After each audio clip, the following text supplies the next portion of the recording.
guys, என் பேர் Loki. Welcome back. இன்னைக்கு நம்ம பார்க்க போகிறது டிராகன் ஸ்லேயர்ஸ் பியர்லெஸ் ரெக்ரெஷனோட எபிசோடு 38. எபிசோடு 37 பார்க்கலன்னா ஃபீல் பண்ண வேணாம், கீழே டிஸ்கிரிப்ஷனில் லிங்க் கொடுத்துருக்கேன், மறக்காமல் பார்த்துருங்க. வீடியோ ஸ்டார்ட் ஆகிறதுக்கு முன்னாடி அந்த லைக் பட்டனை தட்டி விட்டு சப்ஸ்கிரைப் பண்ணிக்கோங்க. சரி வாங்க, டைம் வேஸ்ட் பண்ணாமல் இப்போ ஸ்டோரிக்குள்ளே போகலாம்.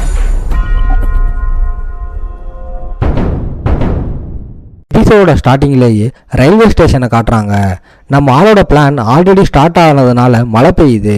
அடுத்து நடக்க போகிற விஷயத்துக்கும் நம்ம ஆளுக்கு எந்த சம்மந்தமும் இல்லாத மாதிரி ஒரு ஹிடன் லொக்கேஷனை சூஸ் பண்ணுறான். மேப்போட போர்ட்டல் ஃபங்க்ஷனை யூஸ் பண்ணி மலைக்கு நடுவில் டிரெக்டாக அங்கே டெலிபோர்ட் ஆகுறான். எல்லா ப்ரிப்பரேஷன்ஸும் கம்ப்ளீட் ஆகிடுச்சின்னு கன்ஃபார்ம் பண்ணுறான். பெரிய மேஜிக்கல் ஹவுசஸில் கூட இந்த மாதிரி பிரைவேட் டெலிபோர்ட்டேஷன் ரொம்ப ரேர்னு நோட் பண்ணுறான். அதனால தான் நம்ம ஆள் மேலே எந்த டவுட்டும் வராது. இந்த அட்வான்டேஜ் வச்சு வரப்போகிற டிஸ்ட்ரக்ஷனை சும்மா ஆக்சிடென்ட் மாதிரி செட் பண்ணலாம்னு டிசைட் பண்ணுறான். டார்கெட் என்ன நடக்குதுன்னே தெரியாமல் வேலையை பார்த்துக்கிட்டு இருக்கும்போது டான் ஜுவானுக்கு என்றைக்குமே மறக்க முடியாத ஒரு நைட்டை கொடுக்குறேன்னு ப்ராமிஸ் பண்ணுறான். ஆப் ஓப்பன் ஆகி ஒரு பில்டிங் சும்மா நெருப்பில் வெடிக்குது. அடுத்த பில்டிங்க்கு நெருப்பு பரவிடும்னு தெரிஞ்சு எல்லாரும் பேனிக் ஆகி ஹெல்ப் கேட்குறாங்க. கீழே கிடக்கிற ஒரு ஆஸ்ட்ரே இது எப்படி பற்றிக்கிச்சுன்னு மற்றவங்களை ஏமாத்துற ஒரு ஃபேக் ரீசனை ரொம்ப சைலண்டாக சொல்லுது. கவுன்சில் நம்ம ஆள் எப்போவுமே ரொம்ப போல்டான ஆளுன்னு அந்த சிண்டிகேட் லேடி நினச்சிக்கிட்டு இருக்கா. இப்போ ஒரு பெரிய ஸ்கீமுக்காக பல ப்ராப்பர்ட்டிஸை நம்ம ஆள் கொளுத்துறதை பார்த்து போல்டுங்கிற வார்த்தை இவனுக்கு செட் ஆகாதுன்னு ரியலைஸ் பண்ணுறா.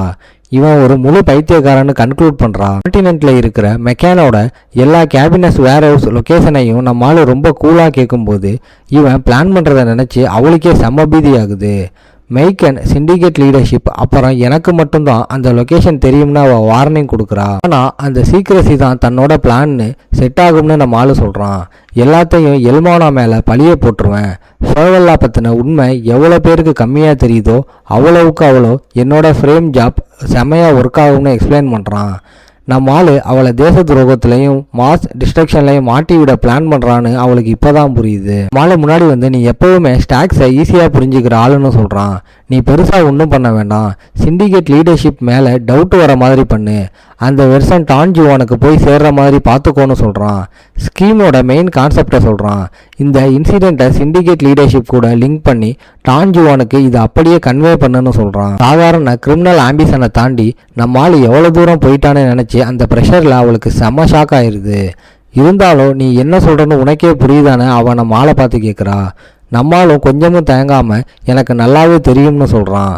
அவன் நம்மளால் பைத்தியம்னு திட்டிட்டு துரோகிகளுக்கு சிண்டிகேட் என்ன பனிஷ்மெண்ட்டை கொடுப்பாங்கன்னு ரிமைண்ட் பண்ணுறான். மாலை பின்வாங்காமல் இந்த மொமெண்ட்டை பிடிச்சிக்கிட்டு இன்னும் எஸ்கலேட் பண்ணுறான்.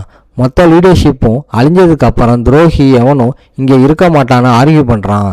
நான் உனக்கு டாப் சீட் ஆஃபர் பண்ணுறேன், ஆனால் நீ வாழ்நாள் ஃபுல்லாக ஒரு அடிமையாகவே இருக்க போறியான்னு அவளோட ப்ரைடை டச் பண்ணி கேட்குறான். இதுலேருந்து வெளியே போக உனக்கு டைம் இல்லை, ஒன்று என் கூட பெட் கட்டு, இல்லை நான் சரண்டர் ஆகணும் ஒரு ஃபைனல் வேஜரை அவன் முன்னாடி வைக்கிறான். பயத்துக்கும் ஆசைக்கும் நடுவில் மாட்டிக்கிட்டு அவன் நம்ம ஆளை பார்க்குறா. கடைசியாக அவளோட ஆசை தான் ஜெயிக்குது. வாழ்நாள் ஃபுல்லாக ஒரு லாக்கியாக இருக்கனா சிண்டிகேட்டில் சேரலைன்னு ஒத்துக்கிறா. தேவல்லாவோட ட்ரூ ஐடென்டிட்டியை நம்ம ஆள் கண்டுபிடிச்சப்பவே அவனுக்கு இவன் மேலே ஒரு இம்ப்ரெஷன் வந்துருச்சுன்னு ஃபீல் பண்ணுறா. அந்த டேலண்ட்டை வச்சு ஹிடன் இன்டெலிஜென்ஸை அவன் எப்படி கண்டுபிடிக்கிறான்னு பார்த்தது தான் அவளை நம்ம ஆளு கூட சேர வைக்கிது. மாலா அவளை ஒரு பெரிய சீக்ரெட் ரூயினுக்கும் பழங்கால ரிலீக்ஸுக்கு இருக்கிற இடத்துக்கும் கூட்டிகிட்டு போனது அவளுக்கு ஞாபகம் வருது. அதை நேரில் பார்த்ததுக்கு அப்புறம் தான் நம்மளால சைடில் நிற்கணும்னு அவள் டிசைட் பண்ணான். இப்போ நம்மளால ஃபுல் பிளானையும் சொன்னதுக்கு அப்புறம் இனிமேல் திரும்பி போக சான்ஸே இல்லைன்னு ரியலைஸ் பண்ணுறா. அந்த வில்லை நம்மளால் கையிலேருந்து வாங்கி இந்த கேம்பிளுக்கு ஓகே சொல்கிறா. அக்செப்ட் பண்ணதை பார்த்து நம்மளுக்கே ஒரு செகண்ட் சர்ப்ரைஸ் ஆயிடுது. டேபிளை ஓங்கி அடிச்சுட்டு நான் உசுரை பணைய வைக்கிறப்போ எனக்கு சாதாரண ரிவார்டு பத்தாது, அதுக்கு லிமிட்டே இல்லாமல் இருக்கணும்னு டிமாண்ட் பண்ணுறா. எக்ஸைட்மெண்ட்டுக்கும் பயமும் சேர்ந்த ஒரு எக்ஸ்பிரஷனோட நான் இதில் ஃபுல்லாக இறங்குறேன்னு டிக்ளேர் பண்ணுறா. மாலை அவளோட முடிவை வெல்கம் பண்ணிவிட்டு என் கூட சேர்ந்ததுக்காக நீ ஃபீல் பண்ண மாட்டேன்னு ப்ராமிஸ் பண்ணுறான். அவள் ரிலாக்ஸ் பண்ணிக்க இன்னொரு சிகரெட்டை பற்ற வைக்கிறா. அதோட அந்த மீட்டிங் முடியுது. ஆசையை சூஸ் பண்ணாலும் இவ்வளோ பெரிய விஷயத்துக்கு ஓகே சொன்னதை நினச்சி அவள் கை இன்னும் நடுங்கிக்கிட்டே தான் இருக்குது. அந்த நடுக்கத்தை அப்படியே கண்ட்ரோல் பண்ணிக்கிட்டு இந்த கான்ஃபரன்ஸை நிஜமாகவே ஸ்டார்ட் ஆகும்போது ஸ்ட்ராங்காக காட்டிக்க ட்ரை பண்ணுறா. ஜீக் ட்ராக்கரை ஃபுல்லாக நம்பிட்டோமேன்னு கவலையாக நினைக்கிறா. அதே நேரத்தில் கான்டினென்ட் ஃபுல்லாக நடக்கிற சஸ்பீசியஸான ஃபயர்ஸ் ஒரு பெரிய துரோகமும் ஸ்கீமும் ஆல்ரெடி ஸ்டார்ட் ஆகிடுச்சின்னு ஹிண்ட் பண்ணுது. இப்போ சீன் அப்படியே ஹவுஸ் ட்ராக்கரோட கிராண்ட் எஸ்டேட்டுக்கு ஷிஃப்ட் ஆகுது. அங்கே ஒரு பவர் அண்டு சீக்கிரசி நைட் ஃபுல்லாக சுற்றிக்கிட்டு இருக்கு. உள்ள ஒரு அன்சீன் எனிமி தன்னோட டார்கெட் யாருன்னே தெரியல, ஆனால் சாவு கன்ஃபார்ம்னு ஒத்துக்கிறான். ஹவுஸோட அஃபேர்ஸ் கூட இந்த வயலன்ஸை லிங்க் பண்ணுற ரிப்போர்ட்டர்ஸ் இருக்கிற ஒரு டெக்ஸ்ட் மேலே அந்த த்ரெட் அப்படியே தொங்குது. இது வேற யாரும் இல்லை, டான் ஜுவான் தான். டார்கெட் யாருன்னு தெரியலனாலும் ஒரு முரட்டுத்தனமான சாவு கன்ஃபார்ம்னு ப்ராமிஸ் பண்ணுறான். அதுக்கப்புறம் அகாடமியில் மார்னிங் ஆகுது. நம்ம ஆளோட பப்ளிக் ப்ரமோஷனுக்கு ஃபோக்கஸ் மாறுது. செலிப்ரேஷன் ஸ்டார்ட் ஆகிறதுக்கு முன்னாடியே ஏபல் செம்ம டென்ஷனாக தட்டிக்கிட்டு இருக்கான். எல்லாரும் அவனோட ப்ரமோஷனுக்காக மாதக்கணக்காக வெயிட் பண்ணுறாங்க. ஆனால் அந்த இன்விடேஷனை பார்த்தாலே நம்ம ஆளுக்கு செம்ம அன்ஈஸியாக இருக்குது. அந்த ஃபார்மல் இன்விடேஷன் இந்த மொமெண்ட்டை ரியலாக மாற்றுது. பேங்க்வர்ட்ஸ் நெருங்க நம்ம ஆளோட நர்வஸ்னஸ் இன்னும் அதிகமாகுது.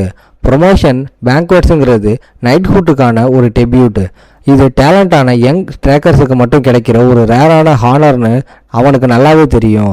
3 வருஷமாக பார்க்காத தன்னோட அப்பா ஹவுஸ் ட்ராக்கரோட ஹெட் ஏபலோட ஞாபகம் அவனுக்கு வருது. பேங்க்வெஸ்ட்டுக்கு போய்கிட்டு இருக்கும்போது அப்பா கூட நடக்கிற இந்த ரீயூனியன் எந்த பிரச்சனையும் இல்லாமல் முடியணும்னு மட்டும்தான் நம்மால் வேண்டிக்கிறான். 4 சீசன் கேசிலோட சென்ட்ரல் பால் ரூமில் நிறைய நோபல்ஸ் வந்திருக்க அந்த சத்தத்தோட பேங்க்வெஸ்ட் ஸ்டார்ட் ஆகுது. ஏபல் கெஸ்ட்டு கூட ரொம்ப கேஷுவலாக பேசி அந்த ரூமையே கண்ட்ரோல் பண்ணுறான். நம்மால் போய் ஃபார்மலாக விஷ் பண்ணதும் ஏபல் உடனே நம்மளால் நோட் பண்ணுறான். ஏபல் நம்ம ஆளை பேரை சொல்லி கூப்பிட்றான். ஒரு அப்பா மாதிரி இல்லாமல் ஒரு லார்டு மாதிரி அவனோட மரியாதையை ஏற்றுக்கிறான். கூட்டம் ரொம்ப அதிகமாக இருக்கேன்னு நம்மளால சொல்ல ஏபல் எந்த சர்ப்ரைஸும் இல்லாமல் ஒத்துக்கிறான். கான்டினென்ட் ஹிஸ்ட்ரியிலேயே ரொம்ப சின்ன வயசில் அசூர் நைட்டாக மாறினவனை ஹானர் பண்ணதான் இவ்வளோ பெரிய கூட்டம் வந்திருக்குன்னு ஏபல் எக்ஸ்பிளைன் பண்ணுறான். இந்த ப்ரைஸ் ஏபலோட மூத்த பையனுக்கு சும்மா நச்சு நடிக்குது. ஏன்னா அந்த ரெக்கார்டு முன்னாடி அவனோடது. சீக்கிரம் வந்துடுவான், நம்மளால ரொம்ப நேரம் பேச முடியாதுன்னு சொல்லி ஏபல் அந்த கான்வர்சேஷனை கட் பண்ணுறான். பேங்க்வெட்ஸை என்ஜாய் பண்ணுன்னு ஒரு பேட்டர்னல் பிளெஸிங் கொடுத்து நம்மளால் அனுப்பி வைக்கிறான். நம்மளும் ரொம்ப ஒபீடியண்ட்டாக ஆன்சர் பண்ணுறான். ஏபல் நடந்து போகும்போது அவங்களுக்கு நடுவில் இருக்கிற அந்த டிஸ்டன்ஸ் மாறவே இல்லைன்னு நம்மளால பார்க்குறான். ஏபலோட மூத்த பையன் பிரதர்லி பாசத்துக்கு பதிலாக செம்ம காண்டில் இருக்கான். தன்னை ஸ்டடி பண்ணிக்கிட்டு நோபல் லைஃப்பில் இருக்கிற இந்த மூச்சு முற்ற ஃபார்மாலிட்டியை நினச்சி நம்மளும் மனசுக்குள்ளேயே கம்ப்ளைண்ட் பண்ணுறான். அவனோட மாஸ்டர் உடனே அவன் கூட ஜாயின் பண்ணி ஏபல் என்ன ரிட்டையர்மெண்ட்ல இருந்து இழுத்துட்டு வந்து முரட்டுத்தனமாக வேலை வாங்குறான்னு புலம்புறாரு. இன்னைக்கு நைட்டு நம்மளால கைடு பண்ணுற டியூட்டியை ஏபல் தனக்கு கொடுத்துருக்காருன்னு மாஸ்டர் ரிவீல் பண்ணுறாரு. இது ஒரு நேச்சுரலான டியூட்டின்னு ஆர்த்தர் ஏமாத்திட்டாருன்னு சொல்கிறாரு. டயர்டாக இருக்கிற மென்டருக்கு ஓவராக வேலை கொடுத்துருக்காங்கன்னு நம்ம ஆளுக்கு புரியுது. அவங்க நடந்து போகும்போது 4 சீசன் கேசியில் அவுட் சைடர்ஸ் வரக்கூடிய ஒரே இடமான ஸ்ப்ரிங் கார்டனுக்கு தான் போகிறோம்னு மாஸ்டர் கன்ஃபார்ம் பண்ணுறாரு. அந்த கேசில் 4 மெயின் செக்ஷனாக பிரிச்சிருக்குன்னு எக்ஸ்பிளைன் பண்ண ஸ்டார்ட் பண்ணுறாரு.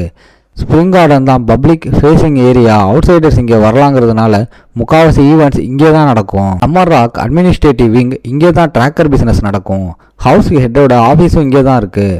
ஆட்டர்பெல் நைட் இண்டக்ஷன் மாதிரி இன்டர்னல் செரிமனிஸுக்காக இடம். விண்டர் கிப்ஸ் ஹவுஸ் ட்ராக்கர் 1000 வருஷமாக சேர்த்து வச்ச ரேரான ஆர்டிஃபேக்ட்ஸ் எல்லாம் ஸ்டோர் ஆகிருக்கு. கேட்டதை நம்மளால பாஸ்ட் லைஃப்பில் இந்த இடத்தெல்லாம் பார்க்கறதுக்கு முன்னாடியே துரத்திட்டாங்கன்னு ஃபீல் பண்ணுறான். பேங்க்வெஸ்ட்டோட சென்ட்ரல் ஃபிகருக்காக ரெடி பண்ண ஸ்பெஷல் என்ட்ரன்ஸில் அவங்களோட டூர் முடியுது. இந்த டோர் இன்னைக்கு நைட்டோட ஸ்டாருக்காக ரிசர்வ் பண்ணது. அதனால் நம்மளால் தனியாக தான் உள்ளே போகணும்னு மாஸ்டர் சொல்கிறாரு. கிளம்புறதுக்கு முன்னாடி எனக்கு வேற வேலை இருக்குது, அதனால் உன் கூட இருக்க முடியாதுன்னு மாஸ்டர் சொல்கிறாரு. இருந்தாலும் உள்ளே என்ன வெயிட் பண்ணுதுன்னு நினச்சி பயப்படாதுன்னு நம்ம ஆளுக்கு ஆறுதல் சொல்கிறாரு. யாரோ ஒருத்தர் நமக்காக இவ்வளோ கவலைப்படுறாங்களேன்னு அந்த சின்ன கன்சர்ன் நம்ம ஆளுக்கு ஒரு பெரிய கம்ஃபர்ட்டாக இருக்குது. மாஸ்டர் நம்ம ஆளோட பயத்தை பார்த்து சிரிச்சுக்கிட்டு நீ ஏதாவது பிரச்சனையை இழுத்து விட்டுடாதுன்றதான் என்னோட ரியல் ஹோப்னு ஜோக் அடிக்கிறாரு. செரிமனி ஸ்டார்ட் ஆனதும் ட்ரம்பட் சவுண்டு கேட்குது. ஜீக் ட்ராக்கர் தான் இந்த பேங்க்வெஸ்ட்டோட ஸ்டார்னு அனௌன்ஸ் பண்ணதும் எல்லாரோட அட்டென்ஷனும் நம்மால் பக்கம் திரும்புது. கூட்ட வேலைக்கு நம்ம ஆளோட என்ட்ரன்ஸுக்கான செரிமோனியல் பாத் ஓப்பன் ஆகுது. நம்ம ஆள் வெளியே வந்ததும் 15 வயசு கோல்டன் பியூர் பிளட் கெடட் அதுக்குள்ள அசூர் நைட் ஆகிட்டானான்னு கெஸ்ட் எல்லாம் ஆச்சரியப்படுறாங்க. நம்ம ஆள் முன்னாடி வரும்போது நோபல்ஸ் நம்ம ஆளை ஏபல் கூட கம்பேர் பண்ணி அப்பாவோட ரெக்கார்டையே பிரேக் பண்ணிட்டான். அகாடமிலையும் அப்பாவோட பெஸ்ட்டாக இருக்கான்னு பேசுகிறாங்க. டிராகன் ஸ்லேயர்ஸ் எல்லாரோட ஹெட்டான ஆர்த்தர் ட்ராக்கர் முன்னாடி நம்மால் நைட்ஸுக்கு போக பர்மிஷன் கேட்டு முட்டி போடுறான். அந்த மொமெண்ட்டை சீல் பண்ணுற மாதிரி ஆர்த்தர் ட்ரெடிஷ்னலாக ஸ்வாடை கீழே இறக்குறாரு. நைட்ஹுட் ஜேர்னிக்கு நம்ம ஆளை ப்ளஸ் பண்ணுறாரு. அந்த ஹால் ஃபுல்லாக கிளாப் சவுண்டு கேட்குது. ஆனால் ஆர்த்தர் செரிமனியை முடிக்காமல் பாஸ் பண்ணும்போது ஏதோ ஒன்று தப்பாக நடக்க போகுதுன்னு நம்ம ஆளை சென்ஸ் பண்ணுறான். இதோட இந்த எபிசோட் முடியுது. ஓகே காய்ஸ், இன்னைக்கு ஸ்டோரி எப்படி இருந்துச்சுன்னு கமெண்ட்ல சொல்லுங்க. இந்த வீடியோ பிடிச்சிருந்தா மறக்காம லைக், ஷேர் அண்ட் சப்ஸ்கிரைப் பண்ணிருங்க. உங்களை நான் அடுத்த எபிசோட்ல பார்க்குறேன். Bye guys.